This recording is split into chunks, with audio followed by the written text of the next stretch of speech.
Be back with us at the top of the week. Where's Beetle at? Oh man, that's a question to be asked. Wish you the best, Bees. Wish you the best, Bees. In every possible We'll catch you this way. weekend in Vegas. We'll talk about it over a nice drink. Fellas, we made it to Thursday. We had some really good games last night. Teams punched their tickets to go to the NBA Cup. Let's start with the Lakers and the Spurs, Chandler. Yes, sir. It was a little ugly, and it got ugly quick. A little resilient comeback there for the Lakers towards the end there, but they are on their way to Vegas. 132, 119. Stephon Castle, 30, 10, and 6. De'Aaron Fox, 20. Luka did have 35, 8. LeBron, 19 and 15.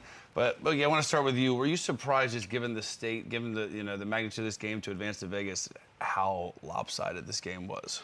Am I surprised? No. And the reason I say that is this Spurs team is real deal. I think they're slowly starting to make a case as being a real threat in the West this season. And we've talked about them a lot this year, but the narrative is more so been, this is a team to look out for the future. The future is bright, but no, I think this is a team that's ready right now. And they did all this last night without their best player being on the floor in Wemby. So this team is real deal. They're continuing to show that. I love what I'm seeing. De'Aaron Fox, obviously, the big trade piece that they acquired last season, and he's doing minimum work. No disrespect, but it's minimum work, and it just goes to show how talented this team is this season. So you know what? I am, though. I thought the Lakers were going to put up a bigger fight than this. When the lights are bright, the Lakers are usually a team that wants to be a part of the show, especially something that's exciting as the NBA Cup going down in Vegas. But I thought the Spurs, their pace was too fast for them. They got a bunch of shots up. They were shooting it early in the shot clock. And the way that the Lakers are built and how their team was, they just didn't respond well to how loose and confident that the Spurs were last night. So give the young guys credit. Even Wemby being out of the lineup, everybody is stepping up in a big way, especially Stephon Castle. It was great to see him have a big night. But like I said, I thought the Lakers were going to put up more of a fight than they did last night. How much of the Spurs age, being more hungry to get to Vegas in this play-in tournament, how much did that play in a factor versus an older, experienced team with the guys that make a lot more money? The incentive of 500K doesn't really mean that much to them. Did that factor in at all to this? I think it's more so this is just a young group that's out here trying to prove themselves every night. Like I said, the conversation has been a young team full of potential, but no, they're trying to make the case that we're ready to do this season. And on top of that, it's hard for the Lakers to actually put up a fight against a team like the Spurs with a top 20 defense. Their defense is their glaring hole right now. Offense, everything is flowing. They got the three-headed monster in Luka, Austin Reeves, and LeBron. But the defense is the glaring hole for the defense, and that was part of the glaring hole for this team, and that's part of the problem and the results of last night. I thought they were motivated to get to Vegas. Lakers.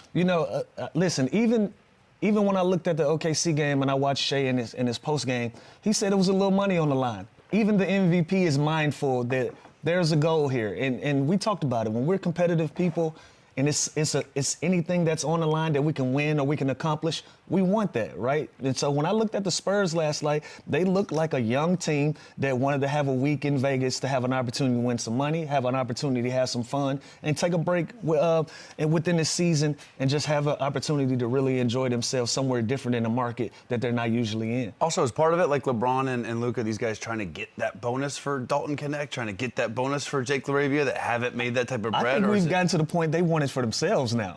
They just go to Vegas during the season. So. Yeah, we heard it. Josh Hart last year said, "I want that watch." We heard Austin Reeves, "I want to be a part of this particular golf club." Bobby Portis redid his mom's Bobby crib. Portis did his $500K is a lot of money to anybody. I don't care how much money you make. I don't care what's on your contract. A free $500,000 that's not on the books that you can go out and spend and do what you want to do with it. I'm motivated to go grab that. So a game like this with a young team like the Spurs, how much of a confidence boost is this to get over the Lakers, knock off LeBron, knock off Luka on the road, and now get a chance to face the odds-on favorite to win it all this year? I think this is exactly what they want. And on top of that, without Wemby, I think this is exactly what they want. They'll continue to improve throughout the season. This is a momentum boost for them. And obviously, it helps that team and the camaraderie. So I think this team will continue to grow this season and only continue to get better. Yeah, it helps. And we talked about it.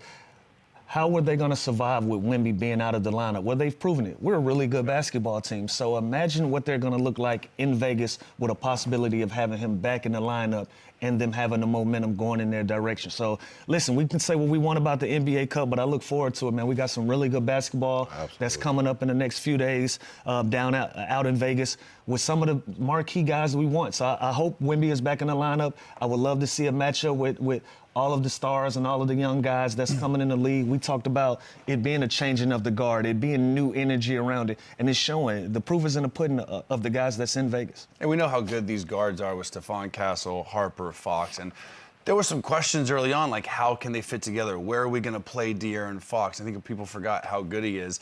How much of a luxury is that to have those three guards, especially when Wemby's out and they go smaller and deeper, and they still have Champagnie and Keldon Johnson and these guys off the bench being productive as well.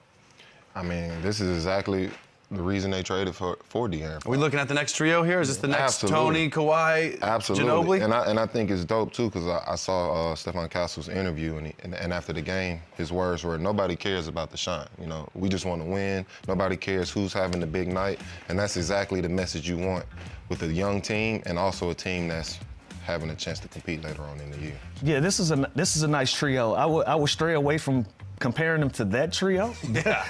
That's a championship group right there. I would stray away from that. But you love what they're doing. You love how they're playing together and what they're building as a young core of guys. You know, their legacy is still being mapped out. They're still building bricks towards that. So I like the fact that they're there. But I want to switch directions with you guys and ask, because Castle and Harper, they've been mentioned in conversations based around Giannis, if that's a possibility, if that's going to be something. But a big win like that, do you guys think that helps close the door on those type of conversations? Here's the thing. To think about Giannis and Wemby on the floor together is awesome, especially the next 2 to 3 to 4 years, however long Giannis is going to be the Giannis we know today.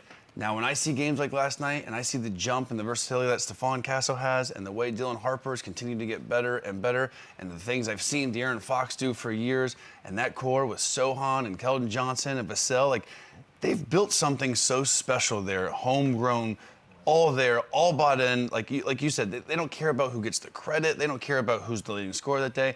They just play hard and they win. So, yes, it's appealing to go and get a Giannis, but, like, you've built this from scratch, and you're just going to give up on that when the future is so bright and you're good enough now to compete? Boogie said before the game he thinks the Spurs might be the second best team in the West right now. Absolutely. And that's over the Lakers, over the Nuggets, over the Rockets. So I do think you got to look at all options, but I'm on the fence now because I've seen too much. I've seen too much potential, and I've seen too much production right now to not let this play out, and not let this core continue to grow and really contend. Yeah, I couldn't agree more. I think you hit it right on the head. And as far as, you know, making a move like a Giannis, that's a big splash. And for me, that's not something you do mid-season. That's an off-season type of move. Right. So I do think, you know, with that big win last night, if I'm the Spurs, I want to see how this season finishes out. I want to see what this product looks like throughout the rest of the season before I go and make a huge decision with trying to go add a guy like Giannis. So I think this young team has shown that they are the real deal. They have all the potential in the world, and this isn't something that, you know, we have to look forward to 2, 3, 4 years from now. This is something that can happen this season. Yeah, I'm agreeing with you both. Like, if I'm gonna build this thing from ground up, why am I gonna sell it off now when I'm starting to see the fruits of the labor, when I'm starting to see our young guys develop into the young stars of it all? But Chandler, I want to ask you on the flip side of it, on the Lakers side. Rich Paul earlier this week, he got some pushback about the Lakers possibly not being a contender. He didn't feel like they had enough. Did this game last night kind of prove him right a little bit? They looked a little exposed last night, and I think defensively, when you have guys like Austin Reeves and Luka that have such a high rate, they're never going to be an elite defensive team. I think right now they're 21st in efficiency, they're 18th ranked defensive rating. So they're so good offensively, we know that. They're going to score a lot of points. Luka, Austin Reeves, whatever you can get from LeBron at this point, being a point forward, is going to help. But I do see, and I look in the market, and I see like a Herb Jones. I see like a 3-and-D guy that can clamp and really relieve the pressure from Austin Reeves, from Luka, for them to kind of take the next step. Now, we always talk about the West. We know how good the Thunder are. They're on pace for a historic season. The Nuggets are really, really good. The Rockets are really, really good. So after those three teams, and the Spurs are right there, like Boogie said, but Are they a contender? I agree with Rich Paul. I don't think they are right now. I think they are a dangerous out. I'd hate to have to play this team and beat them 4 times in the playoffs, but they are missing something, and that is a defensive wing that can go in lockdown and really allow those 2 guards to do what they do and go get that easy 30, 40 points a night. Did you play with Herb Jones? I didn't. Okay. That is a Bama boy, though, so okay. He gets all my love. Roll Tide. But I got a lot of backlash last week when I said the Lakers were, more of a middle-of-the-pack team, and I didn't mean it in a disrespectful way, but when I say middle-of-the-pack, they're in that 4, 5, 6 range. And the reason I say that is because of that glaring hole with their defense. Being ranked 18th, 20th in defensive efficiency, that's just not the recipe for, competing for a championship this season. And this is a Luka-type team, right? Obviously they went to the finals in Dallas, but can you win, Lou, like just outscoring teams like they're trying to do? Can they sustain that for 82 games and win a championship playing that way? Yeah, like think I about said, it. They've given up 120 points or more to the Jazz, the Pelicans, and the Kings this year. And so they're not getting stops. Like I said, man, the pace last night for the Spurs, it looked alarming to me. Like, the Lakers did look a step slower than the Spurs. Even when the Lakers started to make some runs, got some stops, and were able to get transition layups, Spurs were just pushing it right back up their backs and getting layups as well. And so when you have young teams like that, that's going to constantly put pressure on you on the defensive end, you got to find those guys that's going to be able to help you finish some of those things. One of the positives last night, though, the old man was out last night. Yes. I want to take a look at this video, man. LeBron caught our guy Luke Cornett slipping at the rim last night. This was good to see. Just another one bites dust. And look, me and Boogie were talking about this. This isn't like a vintage LeBron elbow over the rim dunk, but it is crazy to see him get downhill, and that reaction says it all. No, that's pure. Listen, that is pure excitement because he hadn't been over the rim